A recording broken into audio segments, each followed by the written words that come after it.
Join this community, guys. Hit that subscribe button for the latest in boxing, and thumbs the video up if you enjoyed this video. Listen, guys. Every time I make a video talking about Luis Ortiz and I mention his, age, he was like 40 years old when he fought Deontay Wilder, or he's supposedly like in his 40s. Right? I always have a bunch of boxing fans or Deontay Wilder fans who get annoyed that I say this, right? So they always come at me with, well, Anthony Joshua fought WLADIMIR KLITSCHKO, who was basically the same age. So how come you gave Anthony Joshua credit and you weren't talking about his age, but you didn't give Luis Ortiz, you didn't give Deontay Wilder credit, and you're discrediting Deontay Wilder when it came to Luis Ortiz? Well, first of all, we have to, if we're gonna compare Luis Ortiz to WLADIMIR KLITSCHKO, let's compare, okay? Let's compare, right? WLADIMIR KLITSCHKO was an established heavyweight, right? He was an established heavyweight at 41 years old. He was a guy who every hardcore boxing fan knew who this man was. Why? Because he was a long-reigning champion. He was a guy who defended his belts for several years. For several years, he was a dominant champion. For several years, nobody could beat WLADIMIR KLITSCHKO. Nobody could beat WLADIMIR KLITSCHKO. He was the best heavyweight for many years. So when he fought Anthony Joshua, he had just one loss, which was in the hands of Tyson Fury, right? Just one loss after a 10-year, he was going on a 11-year unbeaten streak.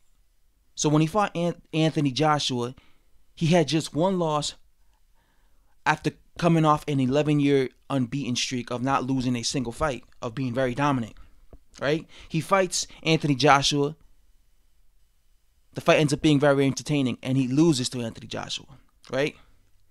Now, you cannot compare that, an established champion, long-reigning champion, to somebody like Luis Ortiz. The difference between Luis Ortiz and being 40 and WLADIMIR KLITSCHKO being 41 is Luis Ortiz was a 40-year-old contender. You get what I'm saying? He was a 40-year-old contender. He wasn't an established champion. He wasn't a long, dominant guy who defended his belt for several years and, he fought several legit top 10 heavyweights, and he is extremely respected, and you look at him and you're like, all right, he's respected. He was a 40-year-old contender. People love to bring up the fact his amateur record. He had 300 fights. Amateur boxing and professional boxing are two totally different things. Boxing fans don't respect fighters for their outstanding amateur records. They respect fighters for what they did as professionals, right? As professionals, what they did.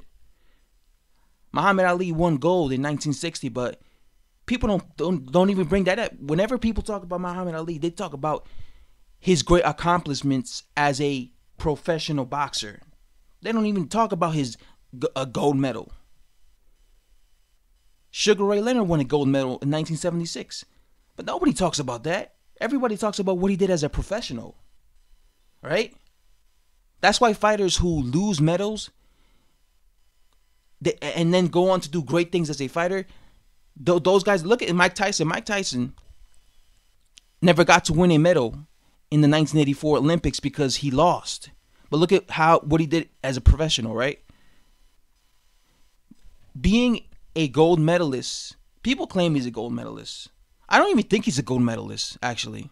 Because somebody in my comment section the other day told me, nah, Luis Ortiz is not even a gold medalist. He just had a really long-ass amateur record, which explains why he waited so long to turn pro. I mean, Luis Ortiz turned pro by the time he was in his 30s. Why did he stay as an amateur for so many years? I don't even know. But supposedly he's been, You start amateur boxing when you're like a teenager. So this guy spent from his teenage years to his 30s as a amateur boxer. I don't know why did he stay so long. Maybe because it was the Cuban thing. He had a defect from Cuba, right? But the point is this. I don't respect fighters for what they did as amateurs. I respect them for what they do as professional fighters.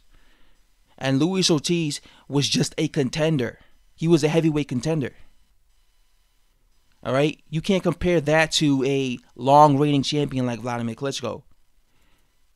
You just can't.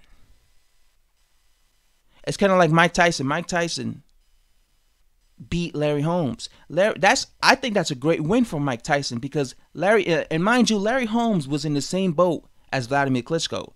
He was also in that same age range.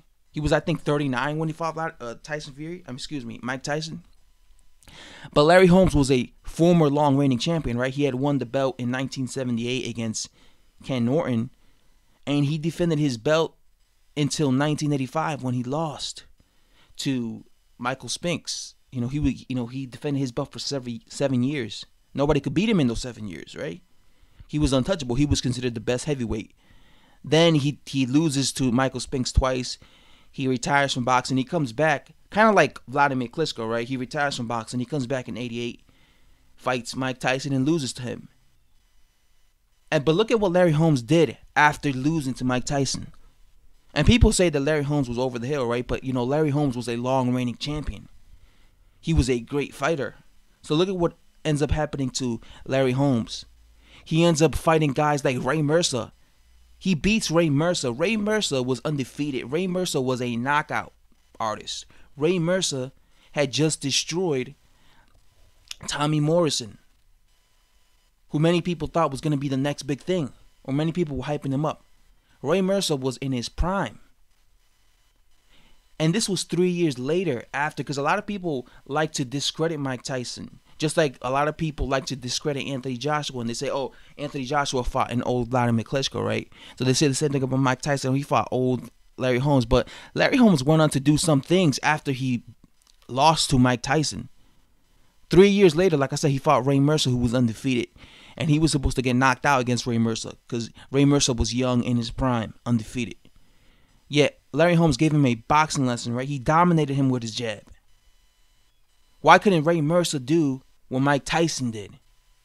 He also fought and challenged Evander Holyfield. And that was no easy fight for Evander Holyfield. Evander Holyfield went the distance with Larry Holmes.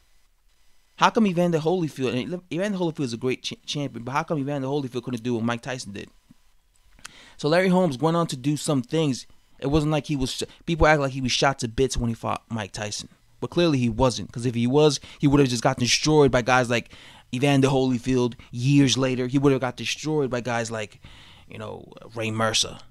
So clearly he still had something in the tank. And this is how I feel with WLADIMIR KLITSCHKO. I guarantee you, if WLADIMIR KLITSCHKO wanted to come back, and actually come back, he could still compete at the highest level of boxing. It would have been great to see WLADIMIR KLITSCHKO, after losing to Anthony Joshua, to immediately start fighting again. Let's say he would have fought twice last year. Back in 2017 after he lost. I guarantee you he would have I still believe that WLADIMIR KLITSCHKO could beat several of these heavyweights. All right?